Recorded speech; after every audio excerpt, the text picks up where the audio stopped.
My father knew it. Everybody knows it, and everybody still knows it, but it's totally false. And the evidence, I mean, if you actually collect the evidence, which I have in a book, um, if you actually collect the evidence, there's no doubt that it's simply not true. Rats are what are called a communal species. They're highly social. They live in colonies. They never, ever are alone. The rats are social. So we got a bunch of rats, and we made a rat park, which is just a big box, and we showed it that it wasn't true, and and guess what? No one believed us, um, because why would they? The weight of public opinion is very heavy.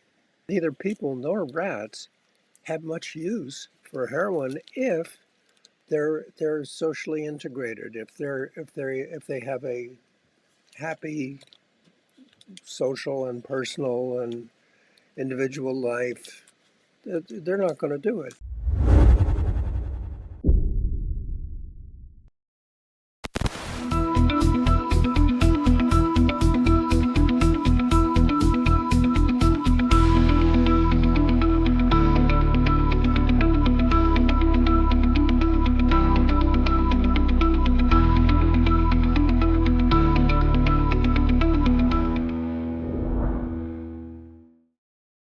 Hi, I'm honored today to have with us Dr. Bruce Alexander, professor of psychology, if I'm not mistaken.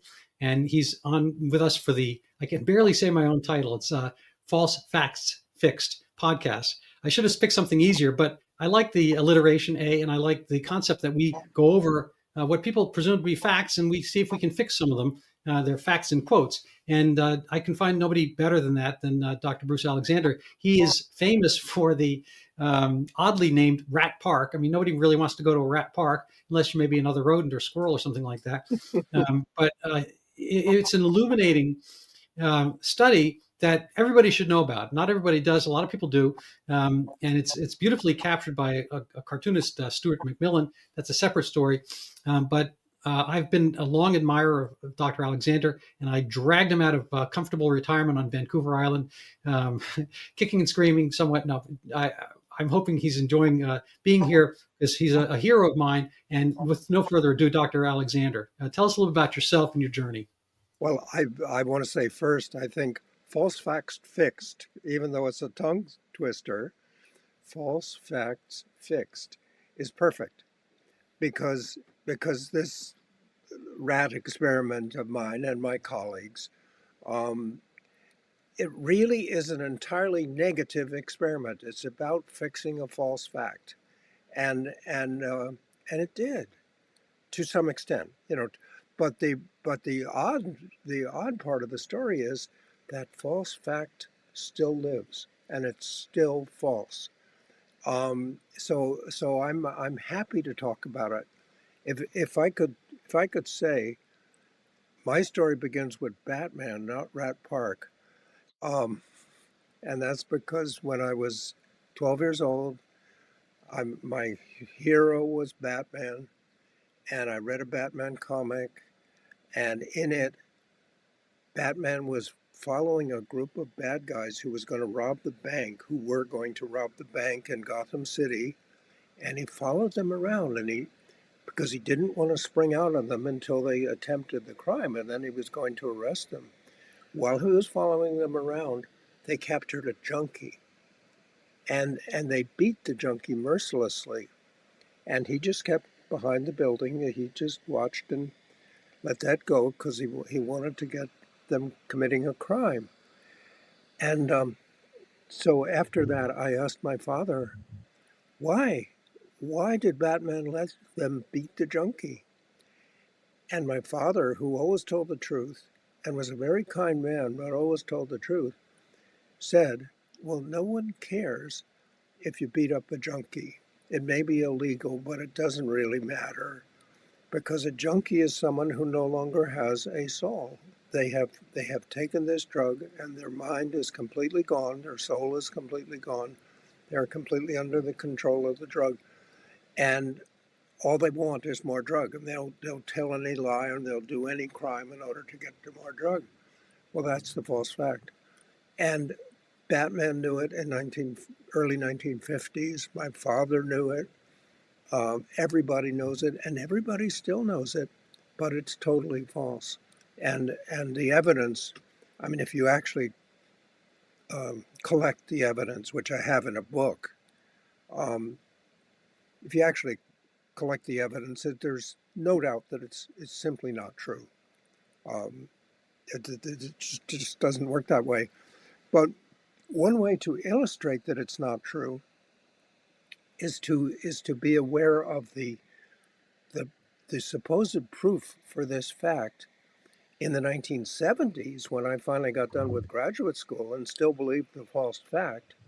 The supposed proof for it was rat studies.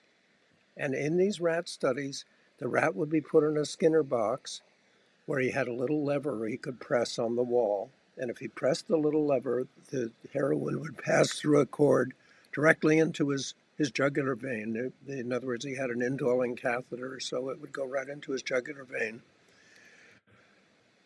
And the rats in this experiment will take any amount of heroin, and sometimes they die of starvation because they're just overdosing themselves on heroin. They're taking as much as they can. And this was taken to be the proof that of the false fact that this drug just takes your mind away, takes your soul away. Because in those days we all believed that the white rat was a model human being, and this was called behaviorism. We all believed this, and people were convinced by this false fact as well as the fact that everyone else believed it. So, so what we did was to get a bunch of rats. We observed what is now an obvious fact, but wasn't an obvious fact then, that these rats are in solitary confinement. And not everybody knows this, but rats are what are called a communal species. They're highly social. They live in colonies. They never, ever are alone. The rats are social. So we got a bunch of rats, and we made a rat park, which is just a big box. And rats are not fussy. You just throw a few tin cans in there, and it's like a garage floor, and they're as happy as they could be. And so the rats are running around and doing things, having a rat social life and making babies and doing everything that rats love to do. And then we offer them the opportunity to take as much heroin as they want. Well, now we have to, the technology, the experiment becomes a little complicated. We can't have them all running around connected to cords into their jugular vein. The cords would get all tangled. So we put two bottles on the wall, basically, one of which contains uh, morphine in solution. We used morphine, but again, you need to know the technology. Heroin is diacetyl morphine. Mm-hmm. Heroin is morphine, really, Yeah. for practical purposes. So we give them the choice, and we find that these rats don't like the heroin. They don't take very much of it. And we have a bunch of rats isolated in cages, and they also have the two bottles on the wall. And well, guess what? They do like the heroin, and the results are quite consistent. And so it's a false fact. This is simply a demonstration that an experiment that everybody believed in those days. I'm talking about 1970 now. Mm-hmm. Bear in mind, this is 55 years ago, but everyone believed it. Um, and we showed that it wasn't true. And guess what? No one believed us, um, because why would they? The weight of public opinion is very heavy, and it simply outweighs. And so over the years, a number of psychologists, including my colleagues and I who did the Rat Park experiment, but a bunch of other very, very hardworking psychologists have striven to make the fact that neither people nor rats, have much use for heroin if they're socially integrated, if they have a happy social and personal and individual life. They're not going to do it. You can give them heroin, if you want to, in an experimental group, and they don't like it. Or you can give them heroin if they're recovering from surgery and they like it, but then as soon as the pain goes away, they don't want it anymore. There's no doubt that the facts is false. The interesting thing in my mind now is the fact that despite all the absolutely clear evidence that this fact is false, it remains, well, the President of the United States believes it, apparently. He acts as if he does. Um, and lots of people still believe it, but it just isn't true. So I'm glad that you've called this false facts. Well, there's a lot there.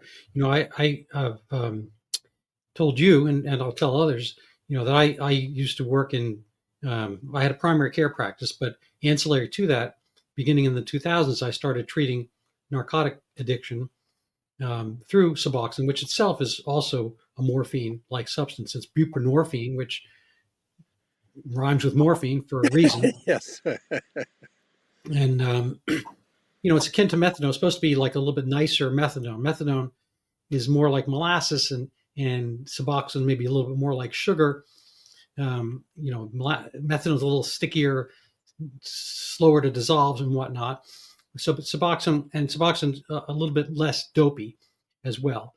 But the idea by the DATA 2000, the Drug Addiction Treatment Act 2000, year 2000, was to kind of to destigmatize narcotic addiction treatment away from the methadone clinics and bring it into the primary care offices, of which I had one.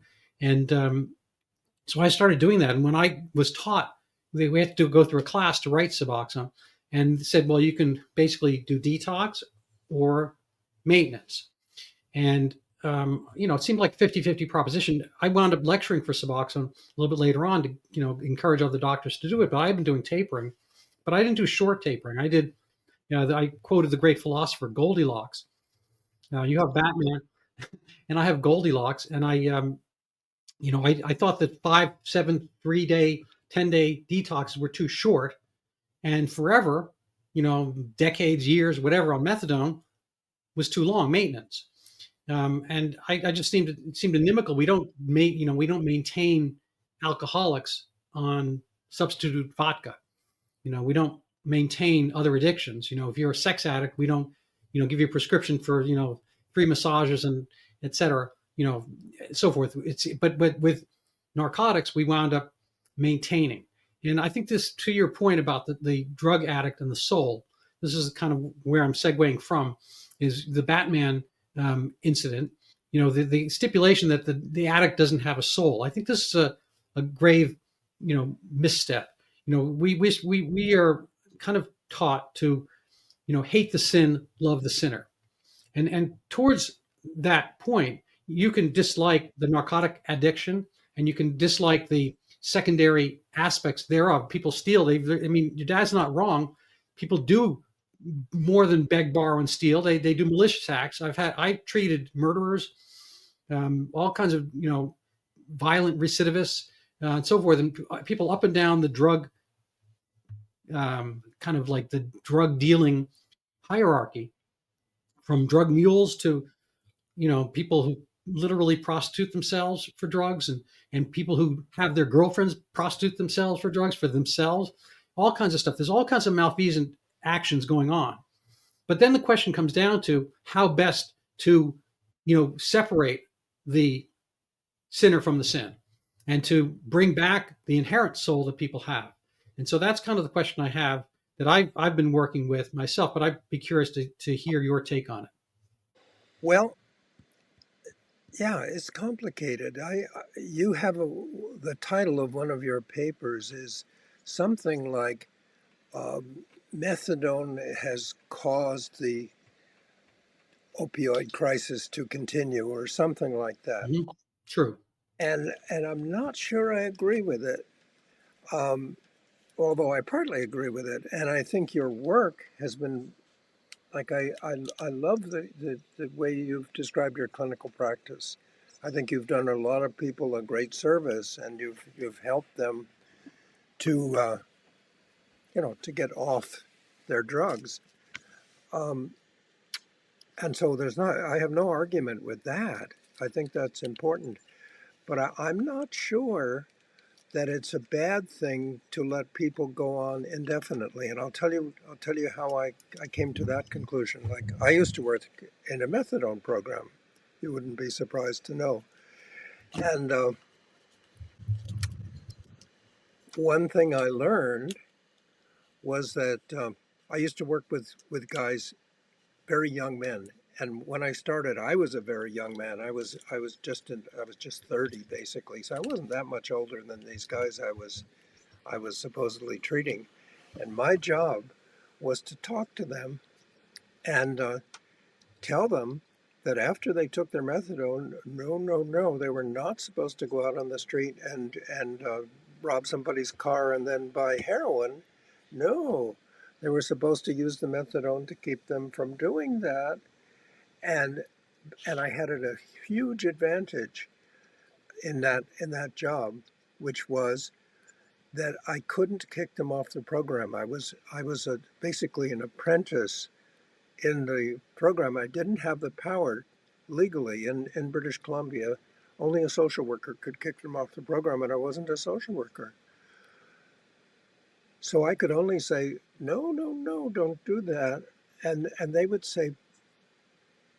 tell me why they did it, because they didn't have to lie to me, because I couldn't kick them off the program. And they would say, well, look, and then they'd tell me their life story. And to sum it up, of course, in a very brief way, and make a composite out of lots and lots of life stories, these are guys who really don't have a future. They've dropped out of school. Their parents don't like them anymore. They got no friends. They got no skills. They're really nobody. They're sinking. They're sinking into a kind of a awful depression. But they get $20. They can go down to Vancouver to the downtown east side, and they can buy some heroin, and all of a sudden they're somebody. They're a junkie. And well, I had been taught never to call anyone a junkie because that was an insult. But they taught me, no, no, no. I'm a junkie. That guy over there, he thinks he's a junkie, but he isn't. He's just a skin popper. I'm a real junkie. And a real junkie is someone who can take this needle, this fearsome object, stick it right in their vein, and zoom, get the rush from the heroin that goes right up to their brain. Yeah. And they were proud of that, and they were proud of the fact that they would hang out with other junkies. No skin poppers allowed. Um, Skin popper is someone who, they may be dependent on an opioid, but they just do an intramuscular injection. They can't find a vein, and they wouldn't have the guts to do it anyway. So what I learned is that I learned why this particular group of young men on the methadone program was continuing to be junkies. I learned they hadn't lost their souls at all. They were just desperate people. They were looking for an identity. They were looking for a place in the world, and so they would keep it. But now, I'm sorry, I've lost my point here. I'm very old, by the way. I'm No, that's fine. No, I get it. Let me just take up the slack a little bit for you. yeah, go. Um, the no, I understand what you're saying. There's kind of a hierarchy wherever they're humans. There's going to be a hierarchy. I read Primo Levi. Unfortunately, he killed himself in I think the '60s. He was a chemist, Italian, I mean, Jewish, coincident with the name Levi, and he was in the concentration camps, Auschwitz and whatnot. He found a role because he was a very skilled guy, and they kept him alive to do things because Yeah. he was professor, clever, and all that kind of stuff. But in the barracks there was a hierarchy. Some people were collecting the things they could. They collected little weeds, and try to make soup out of it. Other people would fix some of the clogs they had as shoes, and they had perks and so forth, because society, even in the barest, basically people have been denuded of all rank, hair, outer paraphernalia, roles, and so forth. But nonetheless, humans will segregate, just like the rodents in Rat Park, most likely, or any bunch of walruses or whatnot. Sure. There's going to be a social order and hierarchy.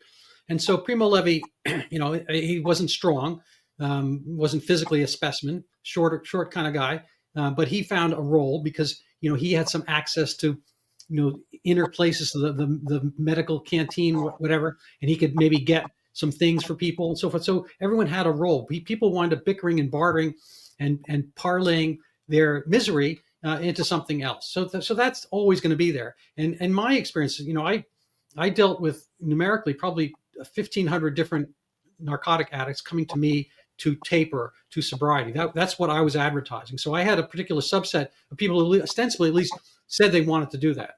Initially, I had a small skin in the game barrier to entry of $185, and I had to take that away.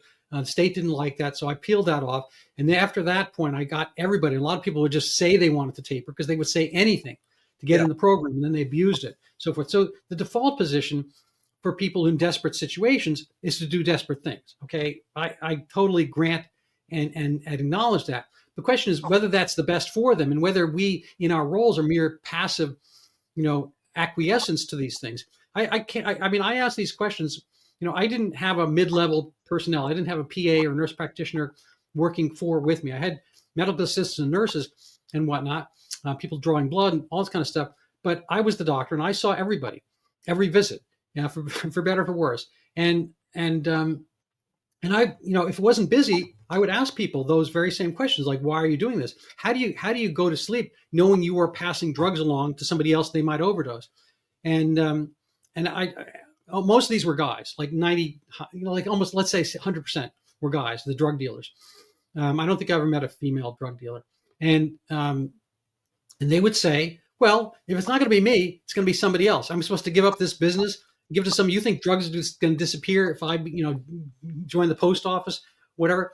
But in point of fact, when we started tapering people, they almost on their own, like the Rat Park analogy, and I was unaware of Rat Park at the time, so I was doing my own Bruce Alexander imitation without even knowing you. I encouraged them. I called it 5 F's. Let's see if I can get the 5 in here. If I can get them all right, basically family, friends, finances, faith, and only lastly fun. And so fun would only come later because everyone was used to partying. They'd always call it, I was out partying. It's like, dude, you can't be partying if you don't work and you're just taking drugs. That's not partying. That's doing drugs. And you can only party if you work all week and then you're like, oh my God, I'm exhausted from doing all this work. I've got a few extra coins. I go out to party. That's fine. That's partying. But so they would acknowledge that they had been under the guise of using all of these, what's the word for a word that euphemisms, nice expressions to cover what they knew was wrong. They all have souls. They all know the right from wrong of this. And almost all of them slept better, felt better, acted better when they started to do things correctly. I said, you have to undo. If you borrowed or stolen from a friend, your mother-in-law, your grandmother, whatever, you have to make rectification. You have to apologize at the very least. If you don't have the cash to fill it in, you'll have to work at that. That's something over time. We're not going to fix just kind of these very mild markers. Hadn't heard of Jordan Peterson at that time, all that kind of stuff. But most of the guys need a little sprinkle of Jordan Peterson in their life, and they need a framework and a scaffolding to get out from inside the well. I watch this. It makes me weep when I see it. I think it's Italy, and it's a video you can find. It's a pretty well-known video. Some baby or toddler falls down a well, and it looks like Italy based on the language on the police who eventually show up. I think it's polizia, whatever. And the whole town, they're distraught. And this little skinny kid, I was skinny like that, and he's like 9 or 10 years old, and he's a rail. Um, and he says, "Drop me down," because nobody else can fit in Oh, wow.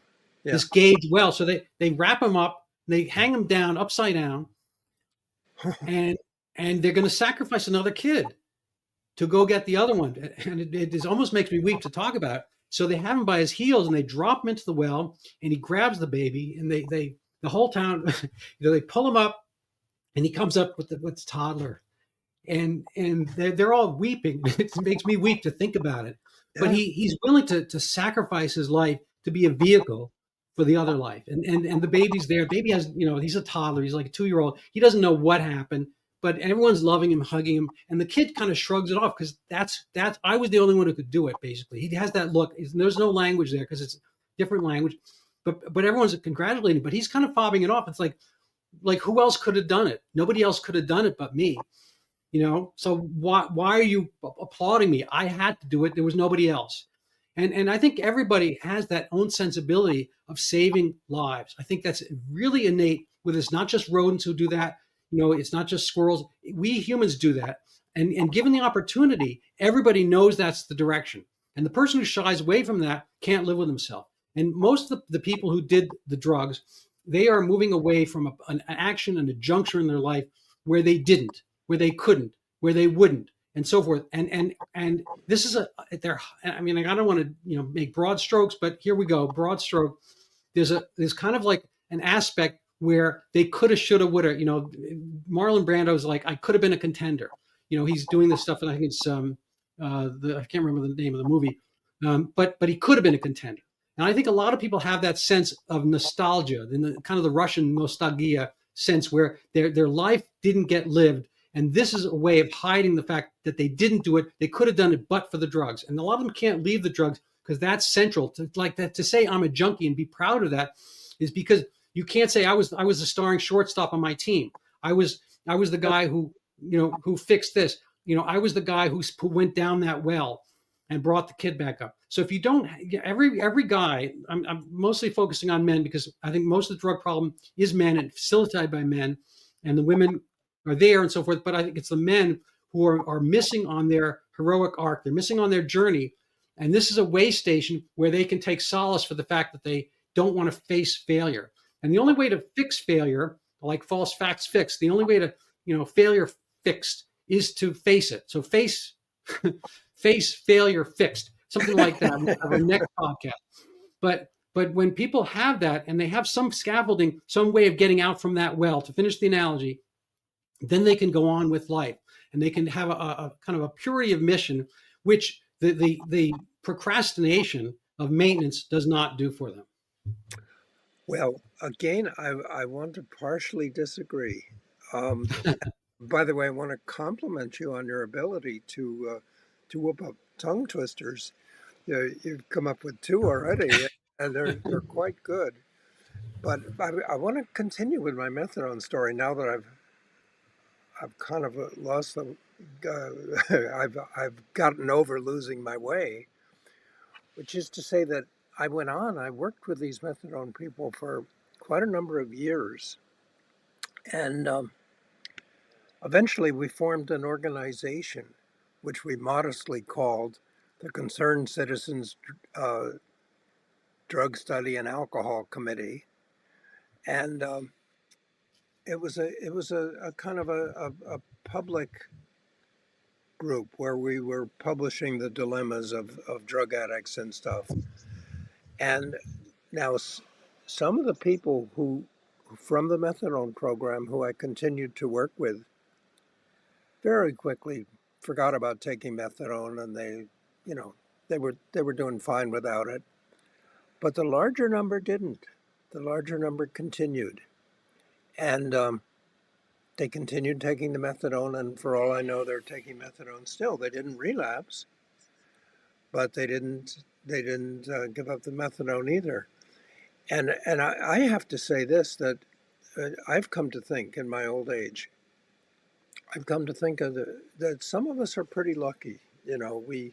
We are able to put together a life which works. Um, without needing a substitute like drugs or a substitute like gambling addiction or a substitute like any of the other addictions that people use. Some of us are lucky we don't need those things, and you don't, and I don't, and lots of people don't. But some of us are not that fortunate, and who knows why?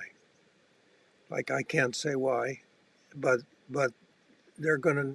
Some people are going to need those crutches or those substitutes forever, and I say, okay, you need it. That's okay with me. Um, Today is a very interesting day in Canada because there's just a big program on CBC tonight, which is going to say that the federal government has stopped the safe supply programs because we had programs which enabled people who wanted to keep on taking drugs legally forever to do it. But we don't have those programs anymore. The federal government has cut them off. And I think it's a mistake. I would continue because I would say that there are people who are never going to get it together, and God knows, I mean, it's not for me to judge whether they tried hard enough or not. I'm kind of guessing they did try at least as hard as I did, and I made it work. Well, I was lucky. I had some opportunities maybe, or I had some skills maybe that they didn't have, or maybe I had some confidence that they didn't have. And who am I to judge if they want to continue? I would be inclined to say, okay, if you want to continue, then let's just make sure it's safe. Let's make sure you're not overdosing on fentanyl by mistake, and let's continue. Well, so you and I diverge on this. I'm not looking for, cruelty, but I think sometimes the best type of sympathy, the best type of love, is to identify the problem and try to deal with it forthrightly. And Well, I again, agree with that. I agree with that. Sometimes it right. is. So I just make the quick analogy. I mentioned it earlier. Alcohol. If you were in Afghanistan, you and I, in Afghanistan or parts of Iran or whatnot, it would be criminal to be drinking alcohol. Yeah. Okay. So literally in Afghanistan, there are, like, I don't know, call them dealers, but there are people who have stashes of alcohol. And they're probably, kind of the Afghani equivalent of speakeasies that we had during Prohibition. And it's frankly, during Prohibition, you could get a prescription in the US for alcohol. If you could present symptoms, you could get maintenance alcohol by prescription. And the only reason I mention this is because I think it's important to dissect out the monetary aspect of this. That, there's a Garrett Morris back in Saturday Night Live, had a Latino baseball player, and he said, baseball has been very, very good to me. It's an old Saturday Night Live expression. Well, methadone has been very, very good to the people who write methadone. And the question is, I think along the way, it has been good in a sense for a certain number of heroin and whatnot addicts to be on methadone. But it's become a lifestyle rather than a crucial point. And I think that people are addictable. Don't get me wrong. I've never been addicted to alcohol or benzos or marijuana or heroin, any of those things. But humans are addictable. I during my whole medical career, I tried to play squash as many times a week as I could. And you and I share that, I understand. And maybe we'll get a game in, but I'm not playing squash as much as I used to. I'm not, I don't have the passions in a sense in general that I did younger. But everybody has a life force, and we all have too much energy, and we're sedentary, civilized beings, but we're basically animals, So, it'd be hard to keep like a wolf, a raccoon, caged up all day. But we manage to do. We sit in front of keyboards and we're caged up, and we have passions that we have to work out. Some people party wildly. Some people will, all kinds of excess. We mentioned gambling, sex, whatever. There are lots of things that lots of outlets that people can do and they can overdo. But the question is, I kind of feel like I'm in a sense a genuine progressive. I'm not a political progressive these days by the title of it, but I think people can progress from one thing to another. And we do this throughout our lives. It's enough when you're 2 years old to be able to, poop in the toilet. You get applause for that. I don't get any applause for doing that now. There are things, but there's stages in your life where you progress to the next capability, the next thing. And so, something that's acceptable behavior for a 12-year-old, like nobody really notices it when you're 30. And sometimes the things you do when you're 30, that's not really okay when you're 50. And so I think there's got to be a natural progression. I personally think almost like in Amber, we freeze the the person who was doing that drug at that time, and for profit in a sense, because the methadone clinic will own that person. It's kind of the Starbucks caffeine addiction model, and Starbucks doesn't want to lose its customers. Methadone clinics don't want to lose their customers. And my feeling is, again, this might be cynical, but I've seen probably literally 100 young women over a decade, all of whom were pregnant, early pregnant, and they came to me because they wanted to get off methadone. And I said, well, why come to me? Why don't you just ask the methadone clinic to do that? Because that's what they do for a living. They do methadone. They're like, they won't do me. Every time I say I want to go to, this is almost literally every single woman who came to me. Obviously, that's a cohort of people who came to me, but they said uniformly, every time I said I wanted to go down on my dose because to get to like the baby could be coming out sober, without clawing for narcotic, without narcotic agony withdrawal, I was told that's drug-seeking behavior. Asking to lower your dose of methadone is drug-seeking behavior, ipso facto. Now, this points to the, kind of the Rat Park thing you mentioned. But that's crazy. I mean, not Well, all. it exists. That's a chapter in my book, by the way, but it exists and it's almost uniform. I bet if I haven't been to methadone clinics, on a day-to-day basis, but I can't imagine it's that different, because this is, again, I think it's important to be a little cynical about stuff. The difference between, in my view, the difference between alcohol and opium is that doctors can write opium, heroin, methadone, morphine, Suboxone, all that kind of stuff. We can't write alcohol. During Prohibition, we did and we could, Yeah. and we made money from it. That went away. Prohibition was prohibited, so whatever, it just became hibition, whatever, whatever the word would be. And so alcohol is off our. So we don't do any maintenance alcohol. We don't have that as a thing. That's not something we can make money from. And so I think doctors, some of the ethics go down the tube when there's finances involved. I mean, I think we see some of that. I don't want to get off topic, but this whole kind of sexual dysmorphia thing, and people are, doing genital surgery and whatnot, would have been unheard of 20 years ago, to do adolescents, take off their genitals and whatnot. But it's an income stream. Once you do somebody like that, that's your patient forever, hormones forever. And so there's a model there that there is something to be made. Canada has slightly different healthcare system from ours, and doctors have more opportunities to make more money. But I think that's something that shouldn't be ignored. Well, I would just like to say this, like my experience with methadone is ancient. It was in the 1970s. Hmm. And I can tell you for absolute certainty that the goal of the methadone clinics from top to bottom was to get people off methadone. Oh, well, that's bravo. And Yeah. but there was an acceptance of the idea that some people wouldn't get off it, but and so that's where I agree with you completely. Like I think our role in as much as we are in the helping professions, let's say the psi professions, our role is to tell people you can get off this. There is a way. There's an alternative, and you can find it. And to make sure they understand that. In other words, make sure they've read Rat Park, because they need to know this drug does not have you, in its iron grip. It's not a demon that you Well, yeah. See, that's important. So, try. so the Yeah, so But from my feeling, the Rat Park has to be those other things. It has to be work. It has to be something that fulfills your soul. It has to be family, marriage, looking of after your course, of kids. course, of course. But not everybody succeeds at that. And Absolutely. and if they don't succeed, who am I to say, well, you didn't try hard enough? Um, no, I know I'm not going to say that. I'm going to say if you didn't succeed and you want to stay on your Suboxone or your methadone, well, So be it. And so here's my final point. My final attack is that I have a relative who was on Suboxone um, for quite a number of years, and I thought he was going to be on forever. And he was unhappily married. It was a terrible marriage, but he just wouldn't leave because of the children.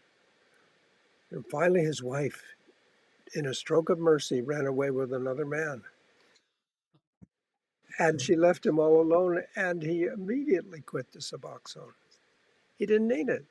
It was just his way of enduring a horrible marriage. But was it for me to say he should have been cut off the Suboxone before that act of mercy by his wife? I say no. I say um, a person, he was making his own decisions, and he may well have made the best Oh, decision. so let me ask you to ask him a question. Yes. Ask him a question if the Suboxone people ever asked about that marriage and whether, some type of revolution or something on in his home would have done that. My suspicion is that they were perfectly happy to let things be, and so I'm usually not. And again, this would be a misterm for me to be called a progressive, but I do think people progress. I think they have to progress, and they know that. Life is very short, and people know where they are. People self-grade. Like I'm not sure how well it pertains. I think guys maybe if you ask people their looks, I think guys tend to add a 0 to 10. How good looking guys tend to add a few numbers to their own visages, and women tend to subtract. So you'll come across a 9 or 10, whatever. If these things are not real, and say to the woman, well, I don't know, I'm a 6, whatever. And guys who are 5 think they're an 8. So I think there's a different self apprehension, but I think everybody pretty much knows that he can do better almost on anything. And it's a matter of encouragement. I think it's coaching. People have business coaches. They go, and the business is making money, whatever. And they still see a business coach because there are things that we always ignore because we're kind of cruising through life like a missile, and we don't get to see everything peripherally around us. And I think it behooves somebody who's like doing something essential as providing this pleasure molecule substitute. Opium, the things in our body called endorphins are literally named after morphine.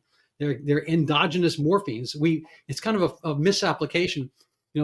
Like we had the drug in our brain long before anybody found morphine.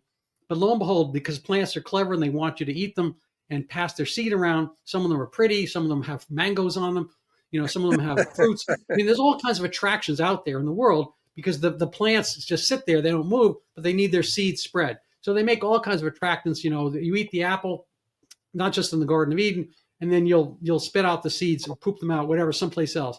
And one of those things is, morphine, the poppy flower, whether it's for us or some other animals or whatever, it gets ingested. The seeds are so tiny, they get passed out, whatever. And so, but it's clearly labeling and targeting something that we have innately, but this pleasure molecule is there in service of society. It's much easier to be a solo guy than to take on the responsibility of a woman and a marriage, kids and all that kind of stuff. But we see this all throughout the animal kingdom. Some bird will totally sacrifice to make a nest, and the guy will sacrifice, kind of walling off the bird inside of the wife or the girl, whatever, pregnant inside, and the baby, and running around for food endlessly, not for himself, but for this next generation. But that's giving some endorphin pleasure of success. And we see this all the time. We do sports. We've had that the runner's high. We have the exhilaration of victory. We feel miserable when we lose because we are programmed to do better things. And the example, I had a short little video when I was doing my practice. I called it Porno and the Prom. Okay. And my supposition was that if you just want endorphins, if you want that pleasure stimulation, you would do much better to do pornography because that's an immediate guaranteed endorphin boost. You masturbate and you have, orgasm, you have that high. And so that's kind of like the drug high. It's very similar. and it's glorified in like a movie like Train Spotting. I don't know if you ever saw that, Scotland. Did. Um, Ewan McGregor was in that. It was one of his first movies. He went on to big fame, so forth. But they glorify this thing, this rush that you get. Everything's all honey and roses and whatnot. But that's pornography. The prom is no guarantee of an orgasm. It takes, say, weeks and months. You have to work. You have to buy a corsage and all this stuff. You have to ask somebody, which is horrible. All right, and there's no guarantee you're going to have an orgasm at the end of it. But which is life? Life is, it could be an endless series of porno, which for some people it winds up being, or it could be the prom where you meet somebody, you go through the struggle of being rejected, that blah blah blah, and maybe you get an orgasm, but it's not even at point. That's not even the point that way, because we wind up having the pleasure ancillary to the positive actions, and I think everybody understands that. And so, we see a lot of kind of this false glorifications of lesser behaviors because people are doing them. There's a whole series, there's a whole industry of OnlyFans. I think like a crazy number, like 5% of young women in the U.S. The number may not be right. Are doing OnlyFans. They're making money. They're doing what? Sorry, they're doing OnlyFans. That's the personal version of pornography. It's Oh, kind of like being an Uber driver for pornography. You have an account on OnlyFans as a young girl, almost always women, and guys will buy into that account, and then they pay you, and you do something on screen. The guy will say, "Would you please show me your left shoulder?" Whatever, and put in whatever. $5. Yeah, Whatever. Etc. I'm being a little mild here, but you get the idea. yeah. And so they doing that, they're making a living. But there's a show, there's a bunch of podcasts now. Women are glorifying it because they're making money. They show the great handbags they have, nice haircuts, and they say they love it. Okay, maybe they do. But it's not something you necessarily want your daughter doing, your granddaughter, etc. And there are better and worse choices. So if somebody starts doing that and they get addicted, in a sense, to the money and the adulation and the orgasms or whatever, that's okay. I don't know. I mean, I think there has to be some type of gradation and sensibility from the professions who are professional to profess. Well, I mean, I guess I want to provide for the people who don't get invited to the prom because I don't think there are any lesser people. I think if all they can do is gyrate on the internet or take a drug, well, who am I? I mean, who am I to say you shouldn't do that if you're not hurting anybody? Now, of course, there are some of these addictions are hurting people, and of course, those have to be restrained. But I think there will always be. I mean, think about the reality of evolution. There will always be people who don't go to the prom, and wouldn't do well if they did go to the prom.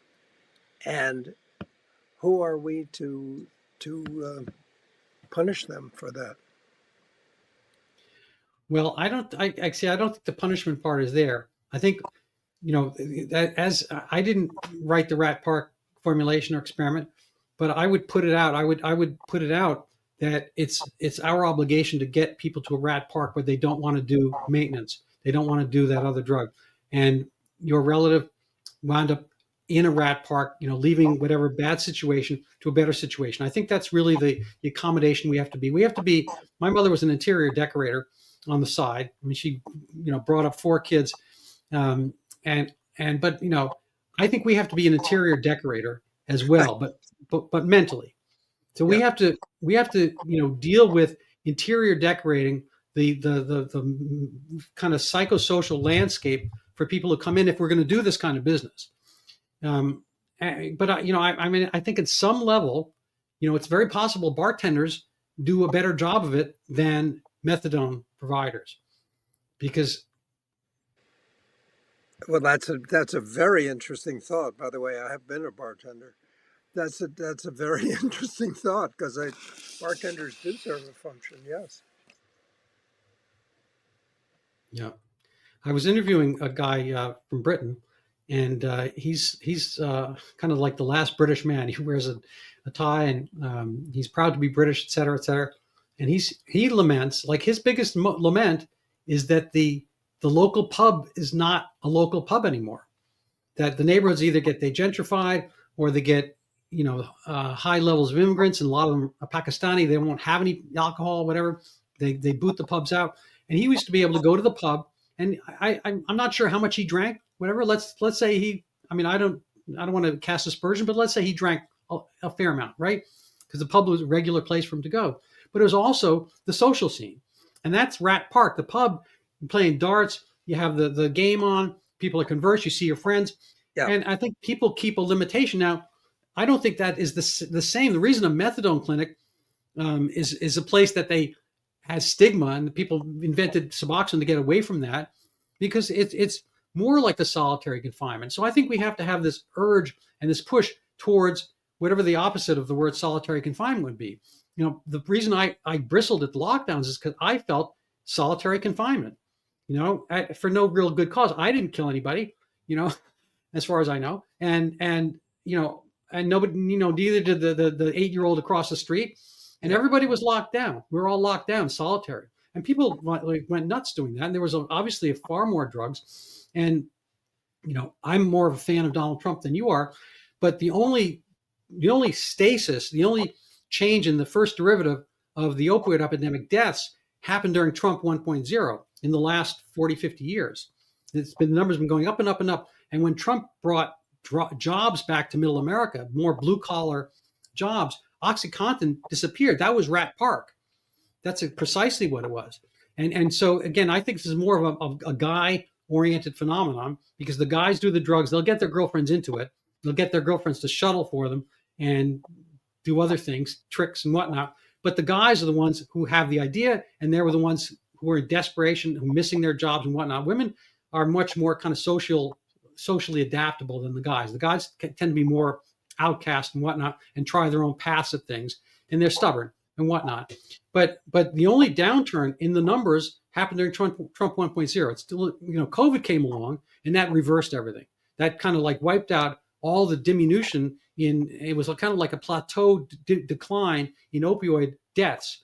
And that disappeared under COVID and has stayed up and maybe tapering now, under Trump 2.0. But I think that, getting people to work and understanding, we don't all have a great mission. So the guys who are doing methadone, maybe he's never going to be an accountant, maybe he's never going to be a professor, all that kind of stuff. But I think there's all kinds of validity that we find just by getting that check, whatever it happens to be. If you're, picking trash or whatever, you're on the back of the sanitation truck, you're with some other people, they're chatting with you. The best kind of therapy, I would tell my patients, you can come go see a therapist. It's wonderful. I'm not telling people they shouldn't, but sometimes for a guy, the best kind of therapy is the one that pays you. And they'd be like, no therapist has ever paid me. I said, well, so I'm speaking metaphorically here. If you are going to work, you have the guys there. You can chat about anything you want while you're on the job, as long as you're doing something. You can be wrapping things at Wegmans or at the butcher shop or whatever. At the end of the day, you have something to talk about. You got some money in your pocket, and there's a kind of a fulfillment that we need to have, that Rat Park where we go on the hamster wheels, all that kind of stuff during the course of the day, so we get tired all by ourselves. But when we have this animus and exuberant activity, and we have no place to channel it.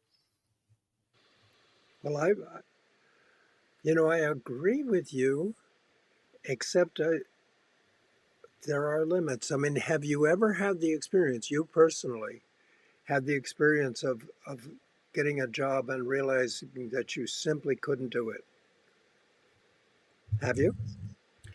Well, there's some things I was miserable at. I mean, I No, but what I mean, here's my experience. yeah. I was working for 75 cents an hour and going through university, and this guy came up to the soda fountain where I was working, and he said, "Look, I'm hiring guys for 2.22 an hour," and that was big money in 1950s, 56. That was big money, 2.22 an hour. So I said, "Yes, I'll take the job," and I had to drive to his factory, which was a can factory, and to work on the assembly line in the can factory, tin can factory. and I was making 222 an hour. And on the 11th day, I couldn't get out of bed in the morning. I knew I could not do that job, and it wasn't that I mean I could get the job, the procedure that I had to do. I could do it, but I couldn't stand the noise. I couldn't stand the absolute constant repetition. I knew if that was the way I was going to earn a living, I would not live. And so maybe that's why I have the experience of thinking, well, there's some people who are never going to go to the prom and they're never going to be able to do their job, and it's not their fault. And if they're going to and they need someone like you to tell them, look, try again. There's a there is a way. There's something that'll work. Yeah, they need someone to tell them that. But if Yeah. that doesn't work, then who are we? Who are we to say, okay, you Well, you can't do your bad habit, whatever it is. well, I think I am Jewish. I'm not a Christian, but I have huge sympathy for people who find Jesus, it seems, and for those who find, my line of work at a synagogue. So we don't proselytize as much or at all per se. But, I was watching a football game, American football game last night, and one guy totally was awesome. He's a running back, Travion Henderson, and he got 3 touchdowns, 2 running and 1 passing. And at the end of the game, he's interviewed, and this is a guy who's got muscles on top. He's not that big. He's like 5'10" in American metrics. And but he, so he gets interviewed. He had an awesome career day, and he's the star. He's being interviewed after a victory, and he said, "Well, I credit my teammates, et cetera. All the standard stuff." And he said, "But I have to tell you, I am so weak. I would not be able to do this without Jesus." And and he says, I give all credit to God, that kind of thing. So it's kind of like, I think anybody can find a pathway out, and anybody can find something better than he has. And except for me, because I have my lovely wife and all that kind of stuff. So I'm kind of at the at the pin. I'm just teasing, but there's obviously deficiencies in the way I do things. There's there are people who get bristle at some of the things I say. I have to apologize for things. There has to be that endless pruning, that endless cycle of going through and finding the things you can do. And if you are, I think there's total dignity. I talk with the guys who do my trash. I talk with the guys who do pest control. I talk with the guys, who clean my lot over the years and do asphalt, all that kind of stuff. I don't think they think, oh my God, what a crappy life I have, spreading, like cleaning out sewers. No, that we chat about the game. We talk about this and that. We talk about what's coming on, like, oh my God, that was really crazy. Did you see what happened? Like this, everybody's got an active mind going. They'll be talking about the sports shows. They'll be talking about things that are happening on the roads, taxes. Everybody's got an opinion. There's no shortage of opinions. And everybody just needs to be engaged and stimulated in the best way. And again, Rat Park is like, again, I hadn't come upon it until very recently when I started writing my book. But, it seems to me, it's, I would probably rename it if I were making a movie, maybe not. But it's like, we all have to find our Rat Park. We have to find a place where we have that thing. And maybe, that guy that you see just doing asphalt, maybe he, is doing that, spin dancing, or, maybe he takes up, darts or some, whatever. There's incredible talents out there that people have and they can work on. And I think most people, a lot of people are gamers, and a lot of people don't, who are kind of the incels who are not doing stuff. They're doing stuff. And it's a matter of taking them away from one addiction and getting them to a better addiction. So in my view, if you like wind up getting addicted to golf, you don't whack anybody with the ball or the club, that's a safer addiction than heroin. Okay. And the heroin thing is all part of a cabal where you're getting other people involved in it. So can golf be.